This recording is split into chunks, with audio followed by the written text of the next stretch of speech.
Hello friends, welcome to GS now. दोस्तों, आज हम लोग क्विज नाउ सेक्शन में इंडियन ज्योग्राफी को फिर से करेंगे, आगे उससे बढ़ेंगे जो पहले कर चुके हैं।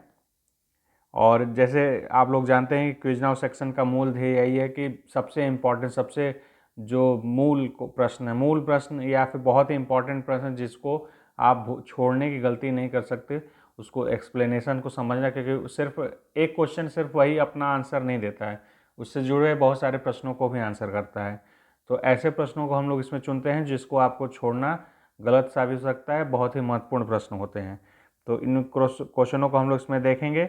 जो भी हमारे फ्रेंड्स नए आए, पहली बार वीडियो देख रहे हैं, उनको बता दें कि यह हमारा विजेता फ्री क्रैश कोर्स है, जिसमें यूपी पीसीएस 2023 और ARO 2023 के लिए फ्री ऑफ कॉस्ट बैच चलाया जा रहा है। अगर आप इन दो परीक्षाओं में से किसी को दे रहे हैं तो ज़रूर हमारे चैनल सब्सक्राइब कर लें और इस टेलीग्राम ग्रुप पे जुड़ जाएं, जिसमें जो भी महत्वपूर्ण चीज़ होती हैं, जो भी चीज़ें पढ़ाई जाती हैं, उससे रिलेटेड जो आवश्यकता होती है, उसकी PDF ग्रुप पे शेयर ज़रूर कर दी जाती है। उसके अलावा बहुत सी करंट अफेयर से चीज़ें, बहुत सारी चीज़ें उसमें शेयर की जाती हैं, तो आप उससे जुड़ सकते हैं। सीधे अब चलिए चलते हैं वीडियो पे और क्वेश्चनों को देखते हैं। पहला प्रश्न है, गंगा नदी उदाहरण है? पूर्ववर्ती नदी, अनुवर्ती नदी, अक्रमवर्ती नदी, परवर्ती नदी। तो इसका आंसर है पूर्ववर्ती नदी। पूर्ववर्ती नदियाँ देखिए, वो होता क्या है ये समझ लीजिए। पूर्ववर्ती नदी वो होती है जो अपने ढाल का अनुसरण करती है, अपने जो घाटियाँ बना चुकी हैं उसी को अनुसरण करती हैं। जैसे आप जानते हैं हिमालय पर्वत श्रेणियाँ लगातार उत्थान कर रही हैं, तो बीच और नदी घाटियाँ जो जैसे गंगा नदी है, ये अपनी घाटी निर्माण कर चुका है, लेकिन बीच में अगर कोई उत्थान भी होता है तो घाटी परिवर्तन नहीं करता, अपना रास्ता नहीं बदलता, उन जो उच्चावच आते हैं उनको अपरदित करता हुआ चलता है। मतलब ऐसी नदियाँ जो अपने मार्ग का अनुसरण कर, मार्ग नहीं बदलती और अपने जो बीच में आती है, कोई भी रोक आती है उसको अपरदित करते हुए चलती है, उसको हम लोग पूर्ववर्ती नदी कहते हैं। मतलब उत्थान से पहले उसका नदी वो रही होगी। ठीक है।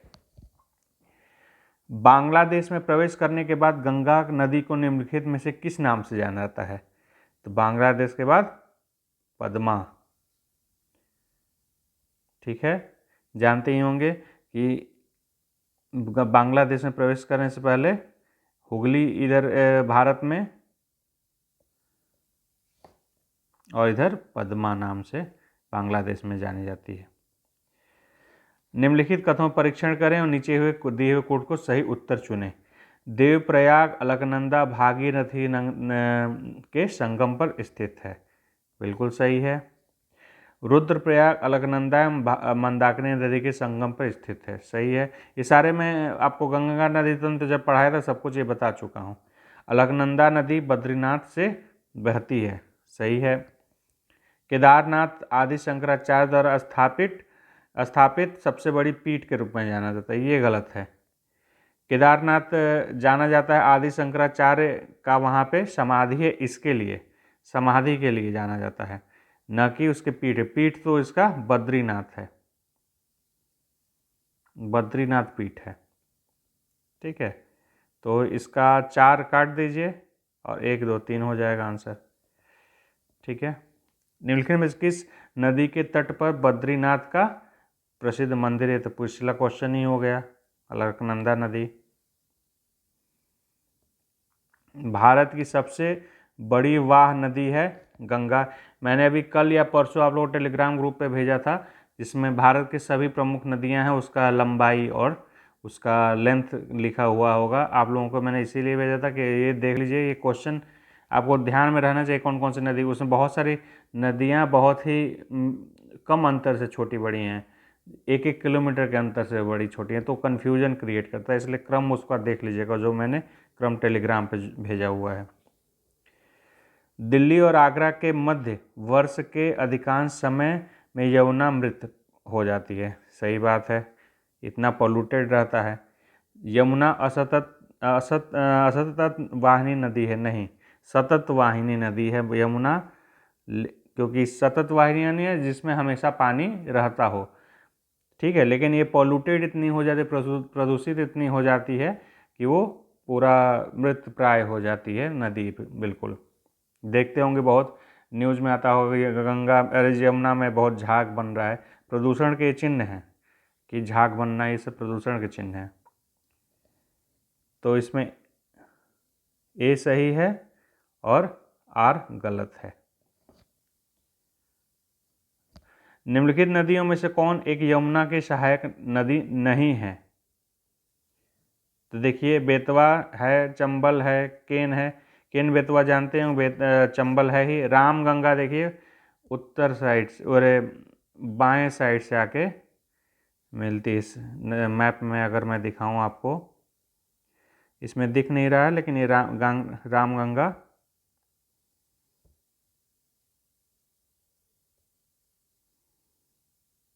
इधर साइड से आके गंगा में मिलती है।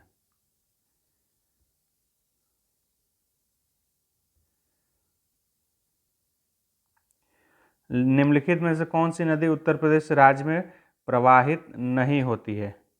देखिए, ये सब लेटेस्ट क्वेश्चन है, इससे आपको क्वेश्चन का नेचर पता चल जाए कैसे कैसे चेंज हो रही हैं। बहुत छोटी छोटी नदियों को भी आजकल देख रहे हैं लोग। इसमें तो बहुत छोटी नदी नहीं है, लेकिन फिर भी देख रहे हैं। तो इसमें हो जाएगा गंडक नदी। गंडक, ध्यान रखिए, गंडक गंगा में मिलती है कहाँ पे? बिहार में, बिहार में जाके मिलती है। उपर्युक्त में से कौन सी अरुणाचल प्रदेश से होकर बहती है? ठीक है, बराक, लोहित, सुबरसिरी। ये मैंने ब्रह्मपुत्र नदी तंत्र कराया था तो आपको इसमें बताया था डिटेल में। लोहित हो जाएगा और सुबरसिरी। बराक नदी आप देखेंगे मैप में नीचे साइड से है। अरुणाचल प्रदेश का मैप देखेंगे और उसके आसपास का, तो ये मणिपुर में बराक नदी ऐसे है। तो ये बराक नदी अरुणाचल प्रदेश में नहीं, नीचे साइड में है। आप लोग इसको एटलस पे ध्यान से देख लीजिएगा, मैंने यहाँ पे दिखा दिया आपको, इससे आपको आइडिया लग जाएगा। एटलस तो अपने पास ज़रूर रखिए, एटलस के बिना ज्योग्राफी नहीं पढ़ी जा सकती है। ठीक है, ब्रह्मपुत्र नदी का बहाव क्षेत्र है तिब्बत, बांग्लादेश, भारत। बिल्कुल सही, पहला ही सही है, तिब्बत, बांग्लादेश और भारत। निम्नलिखित में से कौन सी ब्रह्मपुत्र की सहायक नदियां हैं या नदी है?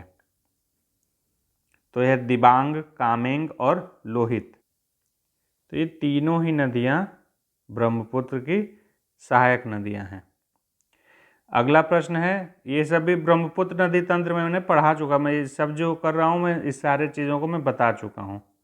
तो एक बार अगर आप लोग नहीं समझ में कुछ प्रॉब्लम हो रही हो तो आप जाके इससे रिलेटेड वीडियो को देख सकते हैं। सभी मेजर नदी तंत्र मैंने करा दिया है, जो भी सब बड़ी नदी तरह गंगा का करा दिया है मैंने, ब्रह्मपुत्र, कृष्णा, कावेरी, भागीरथी, मतलब सब कुछ मेजर जो भी है। अभी पिछला वीडियो होगा मेरा नर्मदा और ताप्ती पे, वो भी मैंने करा दिया है, तो आप उसको देख सकते हैं। तीस्ता नदी के संदर्भ में निम्नलिखित कथनों पर विचार कीजिए। तीस्ता नदी का उद्गम वही है जो ब्रह्मपुत्र का है, लेकिन यह सिक्किम से होकर बहती है। पहला पॉइंट ही गड़बड़ है। देखिए, तीस्ता नदी का उद्गम होता है सिक्किम में, ठीक है, और ये ब्रह्मपुत्र से जाके मिलती है। और जो ब्रह्मपुत्र का उद्गम है ये है मानसरोवर झील के पास, यहाँ से ऐसे, उसके बाद ये आती है भारत में। तो पहला पॉइंट ऐसे ही गड़बड़ हो गया। आप लोग को ध्यान अगर होगा तो मैंने बताया था कि तीस्ता नदी, अरे ब्रह्मपुत्र नदी मानसरोवर झील के पास से निकलती है, तो पहला गड़बड़ हो गया। और मानसरोवर झील का बहुत इंपॉर्टेंस ये भी है कि इसी के आसपास कई नदियाँ निकलती है। देखिए, इसी से थोड़ा सा दूरी पर सिंधु निकलती है, इसी थोड़ी सी दूरी पर सतलज निकलती है, ब्रह्मपुत्र भी निकलती है। तो मानसरोवर के आसपास से बहुत सारी नदियाँ निकलती हैं। फिर है रंगीत नदी के उद्गम सिक्किम में होती है और यह तीस्ता नदी की एक सहायक नदी है। सही है। तीस्ता नदी भारत बांग्लादेश सीमा पर बंगाल की खाड़ी में जाकर मिलती है। गलत है, इसमें केवल 2 सही होगा। तीस्ता नदी ब्रह्मपुत्र में जाके मिले। आपको बस देखिए, इस क्वेश्चन में बहुत ज़्यादा कुछ नहीं था। आपको ये कठिन लग रहा होगा, देखने में भी है भी, लेकिन आप दिमाग थोड़ा सा लॉजिक लगाएंगे इसमें तो ये बिल्कुल आसान प्रश्न है। कैसे? सबसे पहले यहीं पे आपका कट जा रहा है कि तीस्ता नदी आपको पता होगा ब्रह्मपुत्र के आसपास से नहीं निकलती है, तो पहला पॉइंट यहाँ कट गया। फिर आपको पता है कि तीस्ता ब्रह्मपुत्र में जाके मिलती है, तो बंगाल की खाड़ी में का प्रश्न नहीं उठेगा। ठीक है, तो 2 ऐसे ही कट गए तो बचा बस ओनली 2। तो इसको एलिमिनेशन टेक्निक कहते हैं, इसको हमेशा यूज़ करते रहना चाहिए। इससे देखिए, मैं जो हमेशा बोलता हूँ कि ज़्यादा से ज़्यादा क्वेश्चन प्रैक्टिस करिए। इसका मतलब ही ये है कि ज़्यादा आप क्वेश्चन टैकल करेंगे, एलिमिनेट करने की आपकी कुशलता बढ़ती जाएगी और आपकी एक्यूरेसी बढ़ेगी। नदियों की लंबाई के अवरोही क्रम में गोदावरी, महानदी, नर्मदा व ताप्ती का सही अनुक्रम कौन सा है? तो देखिए, साउथ में सबसे लंबा हो जाएगा गोदावरी, उसके बाद हो जाएगा नर्मदा, फिर महानदी और ताप्ती। तो ये हो जाएगा ऑप्शन बी। ये मैंने इससे रिलेटेड मैंने बताया था, जो नदियों का मैंने भेजा उसको देखिएगा, इसको और उसको ध्यान से देख लीजिएगा, कई बार देखिएगा, क्योंकि उससे क्वेश्चन हमेशा आते रहते हैं कि कौन किससे बड़ा है छोटा है। इसको क्रम में तभी आप बैठा पाएंगे जब उसको दिमाग में रखेंगे। कावेरी नदी का उद्गम कहाँ है? ब्रह्मगिरी की पहाड़ियों में।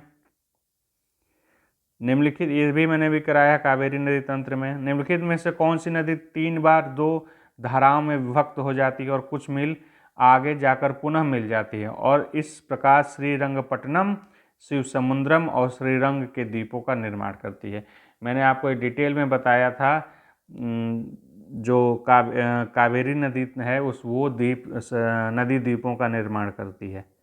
मैंने बताया था गगनचुक्की या भारत चुक्की, आपको अगर जलप्रपात याद होंगे तो ये कावेरी इसका आंसर होगा। नदी द्वीपों के लिए देखिए, 2 नदियों को ही मेनली भारत में याद रखिए। एक पहला है ब्रह्मपुत्र और दूसरा है कावेरी। अगर नदी द्वीप से रिलेटेड कोई क्वेश्चन आता है तो बहुत ज़्यादा संभावना है कि एक ब्रह्मपुत्र या कावेरी से ही रिलेटेड क्वेश्चन होगा। सिंपल सी बात ये समझिए। निम्नलिखित में से कौन सोन नदी का वास्तविक स्रोत है? तो सोन नदी कहाँ से निकलती है? अमरकंटक की पहाड़ियों से। यहीं से ये शहडोल जिले की जानकारी जरूरी नहीं है, आपको अमरकंटक की पहाड़ी ज़्यादा जरूरी है। अमरकंटक पहाड़ी से और कौन सी नदी निकलती है, बताइए कमेंट में। भारत की निम्नलिखित नदियों में से कौन पश्चिमी घाट से नहीं निकलती है? तो पश्चिमी घाट से मैंने नर्मदा तापी कराया था, उसी से देख लीजिए।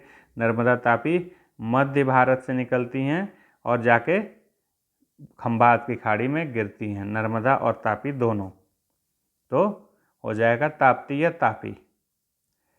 नर्मदा अपने मुहाने पर डेल्टा का निर्माण करती है, गलत बात है। एस्चुरी का निर्माण करती है, मैंने बताया था।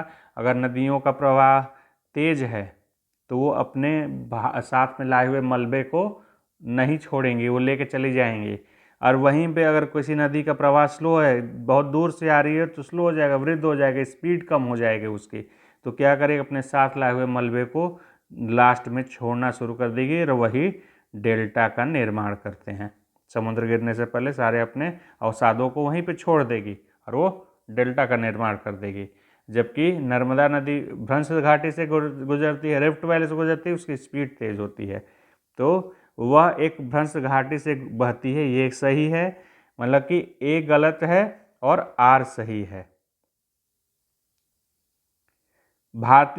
प्रायद्वीपीय भारत की सभी प्रमुख नदियां बंगाल की खाड़ी में गिरती हैं, परंतु नर्मदा एवं तापी नदियां अरब सागर में गिरती हैं। बिल्कुल सही है।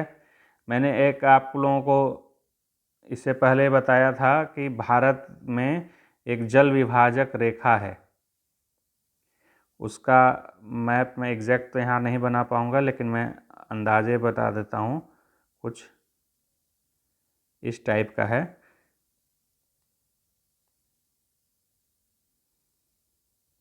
नहीं सॉरी, ऐसे करके कुछ है ये। मतलब एग्जैक्ट नहीं है, मैं अंदाजे बना रहा हूँ। इससे यहाँ नर्मदा तापी निकलती हैं और ये जबकि ये मध्य भारत से निकलती हैं, लेकिन ये पूर्वी घाट में जाके गिरती हैं। जबकि इधर पश्चिमी घाट से निकलती हैं सारी नदियाँ और पूर्वी घाट में मतलब बे ऑफ बंगाल में जाके गिरती हैं। क्यों? क्योंकि ये वाला पार्ट इधर की तरफ ढलान में है। मध्य भारत का पार्ट ये पूरा इधर साइड में ढलान है, तो पूरा ये यहाँ से भी निकलती है, तो यहाँ पे इतनी नज़दीक में न गिर के यहाँ चली जाती है, क्योंकि ढलान इधर साइड में है। इसमें दो एक्सेप्शन, नर्मदा तापी जो कि एक रिफ्ट वैली से गुजरती हैं, इसलिए ये सीधे खंबात की खाड़ी में जाके गिरती हैं।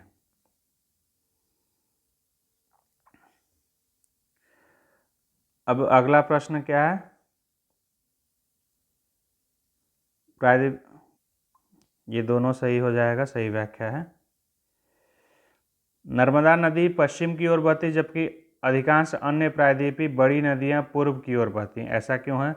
रिफ्ट वैली के कारण है मेनली, बस वही रिपीटेड है क्वेश्चन। ये मैंने क्वेश्चन जानबूझ के ज़्यादा रखा क्योंकि मैं रिफ्ट वैली और उसके अपवाह तंत्र को समझा सकूँ क्या मामला है, कि जल विभाजक रेखा कैसे काम करती है। दक्षिण भारत की नदियाँ प्रमुख रूप से निम्न में से कौन से अपवाह तंत्र का रखती हैं? तो आरी, खंडित, वृक्षनुमा, जालीदार। तो ये इसका होगा वृक्षनुमा। ये ऐसे अनुसरण करती हैं, बहुत सारे अपने वो बना लेती हैं ब्रांचेज, तो इसलिए वृक्षनुमा ये माना जाता है। निम्नलिखित कथनों में से कौन से एक सही नहीं है? महानदी का उद्गम छत्तीसगढ़ पठार से होता है, सही है। गोदावरी नदी का उद्गम महाराष्ट्र से, सही है। कृष्णा नदी का उद्गम आंध्र प्रदेश से होता है, ये गलत है। और ताप्ती नदी का उद्गम मध्य प्रदेश से होता है, ये भी सही है। तो इसका हो जाएगा सी। निम्नलिखित में से किस एक स्थान से भारत की, ये सब चीज़ें मैं बता चुका हूँ कहाँ कहाँ से कौन निकलती, इसलिए मैं फिर से एक्सप्लेन नहीं कर रहा हूँ, उसको आप लोग मेरे उस वीडियो में देख लीजिएगा, रिलेटेड जो भी नदी तंत्र है। निम्नलिखित में से किस एक स्थान से भारत की दो महत्वपूर्ण नदियों का उद्गम होता है, जिसमें से एक उत्तर की ओर प्रवाहित होकर बंगाल की खाड़ी में प्रवाहित होती है, दूसरी महत्वपूर्ण नदी में मिलती है और दूसरी अरब सागर की तरफ प्रवाहित होती है? अच्छा, अमरकंटक की पहाड़ियों से दो नदियां देखिए निकलती हैं, एक हो जाएगा सोन और एक हो जाएगा नर्मदा। ये अमरकंटक की पहाड़ी से निकलती हैं, एक जाती है क्या कहते हैं अरब सागर में गिरती है, दूसरी गंगा में जाके मिलती है, जो कि बे ऑफ बंगाल में जाके फिर से गिरती है। सूची देखिए, ये क्वेश्चन को मैंने बहुत पहले एक बार वीडियो में समझाया था कैसे इसको याद रखना है। ये क्वेश्चन आता है, ये लोग कंफ्यूज कर जाते हैं। इसका देखिए याद करने का बहुत ही सिंपल तरीका है, आप अभी मैं ये वीडियो में बताऊंगा, आपको यहीं पे याद हो जाएगा ये कैसे कैसे है। दोआब जो क्षेत्र हैं जो सिंधु और सहायक नदियों के बीच में हैं, तो उसको उसके फोनोटिक वर्ड से याद करेंगे, ठीक है। जैसे बिस्ट नाम है, तो इसमें आया है ब और स, ठीक है। तब जिस ऑप्शन में ब और स हो उसको हम लोग टिक में लगा लेंगे सीधे, ब्यास और सतलज। फिर दूसरा है बारी, यानी ब प्लस र, तो इसमें ब और ब्यास और रावी हो जाएगा बारी।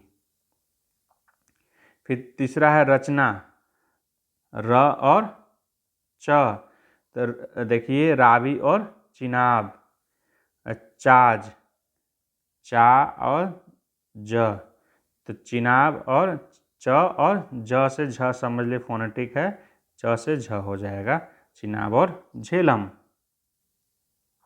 तो इसका हो जाएगा 3 2, 1 और 4। ए। भारत की निम्नलिखित नदियों में से कौन हिमालय की सभी श्रेणियों को काटती है? रावी, सतलज, व्यास और चिनाब। सतलज नदी जैसे बताया मानसरोवर झील के पास से निकलती है और सभी जो मध्य हिमालय है, बृहद हिमालय, सभी को काटते हुए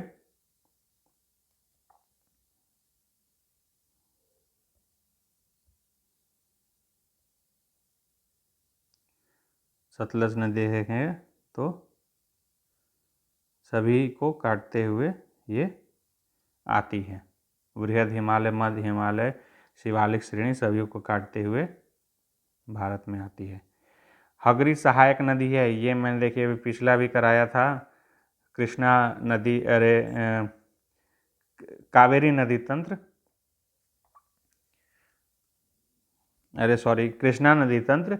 तो कृष्णा नदी तंत्र में मैंने बताया था कि तुंगभद्रा से जाके मिलती है हगरी, साथ ही में बहती है। मैंने बताया था तुंगा और भद्रा, तुंगसा और भद्रा नदियों के मिलने से तुंगभद्रा बनता है। फिर आगे चलती हैं तो हगरी नदी इसमें जाके मिलती है, उसके बाद ये कृष्णा में जाके मिलती हैं। ठीक है, तो ये उसी से वो वही देखिए सीधे क्वेश्चन आया हुआ है। ठीक है, निम्नलिखित में से कौन एक कृष्णा नदी की सहायक नदी नहीं है? तेल सहायक नदी नहीं है। तेल किसकी सहायक नदी है तब? तेल है महानदी की सहायक नदी। सिंधु नदी प्रणाली के संदर्भ में निम्नलिखित 4 नदियों में से 3 नदियां इनमें से किसी एक नदी से में मिलती है जो सीधे सिंधु नदी से मिलती है। निम्नलिखित में से एक नदी कौन सी है जो सिंधु नदी से सीधे मिलती है? सतलज नदी ही लास्ट में जाके मिलती है, तो सतलज होगा इसका आंसर। निम्नलिखित नदियों पर विचार करिए। ब्राह्मणी, नागावली, सुवर्णरेखा, वंशधारा। उपर्युक्त में से कौन सी नदियां पूर्वी घाट से निकलती हैं? ब्राह्मणी और सुवर्णरेखा नहीं निकलती हैं, तो बच रहा है 2 और 4। वंशधारा, इंद्रावती, प्राणहिता, पेन्नार। कौन सी गोदावरी की सहायक नदियां हैं? सीधे इंद्रावती हो जाएगा और प्राणहिता, यानी कि 2 और 3। ये सब मैं करा चुका हूँ, इसलिए मैं दोबारा टाइम नहीं इसमें वेस्ट करा कि आप लोग देख सकते हैं। एक ही चीज़ को बार बार बताने से कोई फायदा नहीं है। भारत की सबसे लंबी प्रायद्वीपीय नदी है गोदावरी। केरल में पूर्व की ओर प्रवाहित होने वाली नदियां नहीं हैं। अच्छा, मध्य प्रदेश में पश्चिम की ओर प्रवाहित होने वाली नदियां नहीं हैं। देखिए इस टाइप के क्वेश्चन आए जो तो एक्सेप्शनल क्वेश्चन, तो एक्सट्रीमली नोटिस कोई शब्द को यूज किया जाए, ऐसा बहुत कम चांसेस है कि कोई भी नदी पूर्व की ओर प्रवाहित ना हो रही हो केरल में। कुछ एक्सेप्शन, चूँकि नदियाँ इतनी सारी केरल में हैं, कुछ तो हो सकती हैं हो, तो एक्सट्रीम स्टेटमेंट में थोड़ा सा सतर्क रहना चाहिए कि ये बहुत ज़्यादा चांसेस होते हैं कि नहीं वो सही हो। और मध्य प्रदेश में पश्चिम की ओर प्रवाहित होने वाली नदियां नहीं हैं, तो ये भी अपने आप में गलत है। बहुत सारी नदियां जो पश्चिम की ओर प्रवाहित होती हैं मध्य प्रदेश में। तो इसका आंसर होगा डी, न तो ए न तो 2। दामोदर जिसकी सहायक नदी वह है हुगली की। मैंने जैसे बताया था अभी कुछ देर पहले, हुगली नदी निकलती है एक ब्रांच, और एक ब्रांच चली जाती है बांग्लादेश में जो कि होती है पद्मा। ये है हुगली, और दामोदर इसमें आके हुगली में मिलता है। लूनी नदी के संदर्भ में निम्नलिखित कथनों विचार करें। लूनी नदी देखिए बहुत ही इंटरेस्टिंग नदी है। इसमें अगर होगा तो हाँ है, तो लूनी नदी देखिए यहाँ पे है,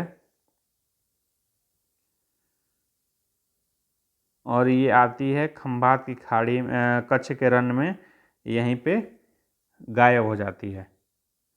कच्छ के रण में लुप्त हो जाती है। यहाँ पे पूरा दलदली क्षेत्र है, उसी में गायब हो जाती है, इसलिए काफ़ी इंटरेस्टिंग नदी है। एक ये नदी इंटरेस्टिंग है। इसके अलावा एक माही नदी है। माही नदी भी काफ़ी इंटरेस्टिंग, इसमें पूरा क्लियर नहीं दिख रहा है। ये कर्क रेखा को 2 बार काटती है। ठीक है, तो इसका आंसर होगा डी।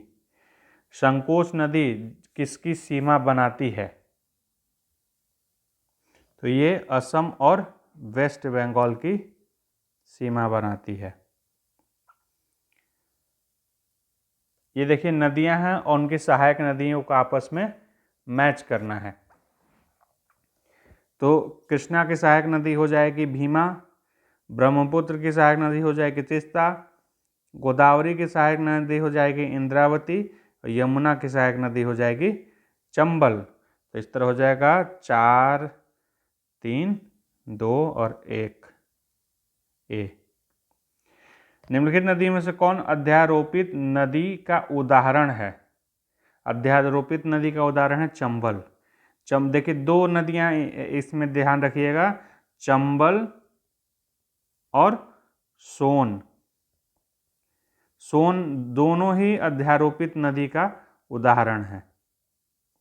ठीक है, इन चंबल के अलावा सोन को भी ध्यान रखिएगा। ये भी मिलान करना है। गंगा की सहायक नदी हो जाएगी सोन, गोदावरी की सहायक नदी हो जाएगी मंजीरा, कृष्णा की भीमा और यमुना की केन। यानी कि 4, 3, 1 और 2, 4, 3, 1, 2 डी। इस प्रकार आज का ये वीडियो समाप्त होता है। आप लोगों को, आई होप आप लोगों को पसंद आया होगा। मैंने बेहतर ढंग से आप लोगों को समझाया होगा, और जो चीज़ों को मैंने नहीं समझाया है इसमें इसलिए नहीं समझाया क्योंकि इसके बारे में डिटेल में मैंने पहले ही एक वीडियो कर चुका हूँ। तो रेगुलर वीडियो जो देख रहे हैं उनको समझ में आ गया होगा। जो भी नए फ्रेंड्स हमारे यहाँ हैं उनसे रिक्वेस्ट है कि हमारे चैनल को ज़रूर सब्सक्राइब करें और हम लोग को मोटिवेट करें। अपने फ्रेंड्स में भी ज़रूर शेयर ज़रूर करें कि जिससे कि हम लोग को और भी आगे वीडियो लाने में थोड़ा मोटिवेशन महसूस हो। इस तरह हम लोग फ्री में लाते जा रहे हैं। अगर कोई उसको मतलब कि कोई हमें प्रोत्साहन नहीं मिलता है तो हम लोग को खुद ही हतोत्साहन होता है। तो इसलिए आप लोगों से रिक्वेस्ट है अपने फ्रेंड्स सर्कल में भी ज़रूर इसको शेयर करें सभी दोस्तों से। Thank you for watching GS now. Take care.